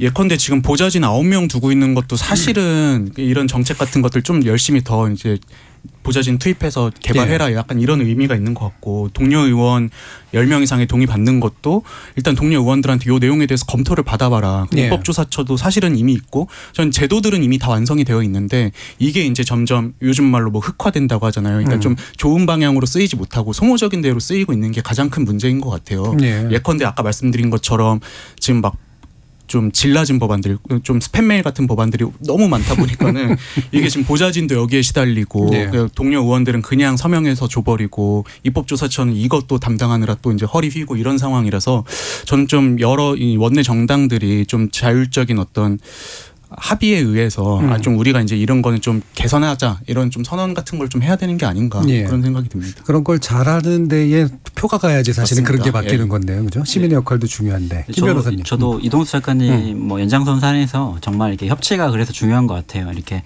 만장일치로 돌아가는 국회 상황을 좀 고려를 할 때 이게 과거의 뭐 민주화 산업화 시대에나 저희가 좌우로 이념을 나누고 극단적인 이데올로기 정치 인형 안에서 이 정치를 하고 협의를 이끌어 왔다면 이제는 그 시대가 지나갔고 이제는 어떤 법안이 내 실생활에 더 얼마나 더 도움이 되냐 이게 실용적이냐 뭐 합리적이냐 이런 데에 대해 공감을 사는 시대가 됐기 때문에 그런 부분에서 이렇게 여야 의원님들도 좀 더 협치하려는 마음을 가지시고 이러한 저희의 국회 외사당의 목소리를 국회 내사당에서 좀 귀 기울여 주셨으면 예. 좋겠다는 마음입니다. 네, 아까 청취자들 중에 이제 우려하시는 부분이 그거잖아요. 이렇게 좋은 목소리가 안으로 들어가면 왜 다 달라지냐 이런 그런데 저는 사실 언론 문제가 굉장히 크다고 봅니다. 예. 네, 이거 좀 질적으로 평가를 해야 되는데 근데 약간 언론들이 아주 정말 뭐 뜨거운 쟁점이 아니면 이 법안이 좋다 나쁘다를 하는 게 공정하지 좀 못하다라고 뭐 시간이 없고 뭐 노력을 안 들여서 그런 것도 있지만 이 의원의 입법 자체가 참 좋은 법안을 냈다라고 칭찬을 하거나 비판을 하는 것이 약간 편향적이라든가 공정하지 못하다고 생각하는 좀 그런 경향이 있어서 이 법안을 잘 됐다, 적절한 걸 냈다라고 평가를 해주는 언론은 많이 못 본. 뭐 흠잡으려고 얘기를 하죠. 네. 그래서 그런 것들을 또 잘한 것도 잘했다고 칭찬도 좀 해주고, 그러니까 가끔 뭐 매체에서 막 올해 판결 그런 거 뽑을 때 있잖아요. 그런 거 좀 올해 법안 그런 것도 좀 뽑아주고 하면 더 좋지 않을까 그런 생각이 많이. 그래서 약간 현역 의원님들도 약간 뭐 모두가 다 그렇지만 이게 자극에 되게 노출이 많이 되어 그렇죠. 있으신 것 같아요. 그래서 좀 더 이렇게 자극적이고 이렇게 이슈가 될 만한 거에 또 집중하시고 이게 정말 실생활에 약간 우리가 좀 이렇게 정말 이렇게 내실 있는 법안에 대해서는 조금은 그래도 관심도가 조금 떨어지시는 게 아닌가 하는 아쉬움도 있습니다. 상임위에서 정말 열심히 하는 국회의원들은 왜 언론 노출이 잘 안 돼요. 맞습니다. 저도 그 되게 신기한 게 3선인데 처음 보는 의원님들 그렇죠. 있거든요. 이분이 3선이었어요. 약간 그분 호남이었어요. 아닙니다. 저는 그래서 언론 말씀하신 것처럼 그 언론들이 보면은 정치 기사들이 이제 어떤 좋은 정책을 소개하고 이런 것보다는 누구의 막말이 지금 어떻게 또 파생되고 있고 막 이런 것들이 많잖아요. 그래서 저는 좀 언론에서도 이런 정책 같은 거 잘 만드는 좋은 의원님들 발굴하는 노력을 좀 해주셨으면 좋겠습니다. 예. 이렇게 이제 막말을 또 왜 잘해야 최고위원도 되고 그렇잖아요. 막말 못해가지고 방송에서 너무 얌전하셔서 못하시는 거 아닌가. 굉장히 점잖고 얌전하고 정교하셔서 외려 정당 안에서 좀 성장하기가 어려우신가 뭐 이런 생각도 좀 들긴 하네요. 길을 찾아보겠습니다. 그러면 이동수 대표님, 그 새로운 프로가 국회들 네, 저도 그리고 하나 더 말씀드리자면은 그 국회의원실에 있을 때 되게 이제 좀 신경을 썼다고 해야 되나요? 신경 쓰이는 기사가 하나가 있었는데 한 언론사에서 국정감사 때마다 그 국감 상임위 회의를 다 지켜보고서는 의원님들마다 별점을 매기는 그런 기사를 낸 적이 있었어요. 근데 그게 물론 이것도 뭐 경마식 보도다 뭐라고 볼 수 뭐 있는 분도 있겠지만 저는 개인적으로 그 언론에서 기자들을 이제 할애를 해서 이제 투입을 해가지고 이제 국감을 다 지켜보고 이 의원은 잘했고 이 의원은 뭐 자리도 많이 떴고 이렇게 감시하는 게 진짜 언론 본연의 역할에 충실했던 게 아닌가. 좀 그런 기사들이 또 많아져야 의원님들도 좀 눈치를 좀 더 보게 되지 않을까. 그러니까 별점제가 이제 좀 약간 선정적일 수는 있으나 그래도 일단 다 지켜봤다는 데서 대중성도 있고. 이 대표님이 모셨던 의원님은 별점을 잘 받으셨나요? 전 약간 트라우마로 남았던 그런 기억도 있어서. 그럴 수도 있겠네요. 각자의 입장에 따라서. 자, 유튜브에서 제이초이님이 발의 법안을 자동 폐기되지 못하게 막으면 외려 신중히 발의하지 않을까요? 라는 말씀. 창피해서라도 법안을 잘 만들어낼 것 같습니다. 라는 말씀 주셨고요. 이순랑님이 스팸 법안이라고요? 참 차단하고 싶습니다라는 말씀도 주셨네요. 자, 오늘 KBS 열린 토론 국회 외사당 이것으로 모두 마무리하겠습니다. 오늘 함께해 주신 황두영 작가, 김용호 변호사, 이동수 청년정치 크루 대표 세 분 모두 수고하셨습니다. 감사합니다. 감사합니다. 법관은 법으로 말한다고 하는데 사실 법으로 말해야 되는 더 중요한 주체는 국회의원이죠. 다만 국회의원이 법으로 말할 때는 말하기 전에 충분히 듣고 양보다는 진로만 했으면 합니다. 법 규정 하나로 누군가의 목숨마저 왔다 갔다 할 수도 있으니 말입니다. 참여해주신 시민 논객 여러분 감사합니다. 지금까지 KBS 열린 토론 정준이었습니다.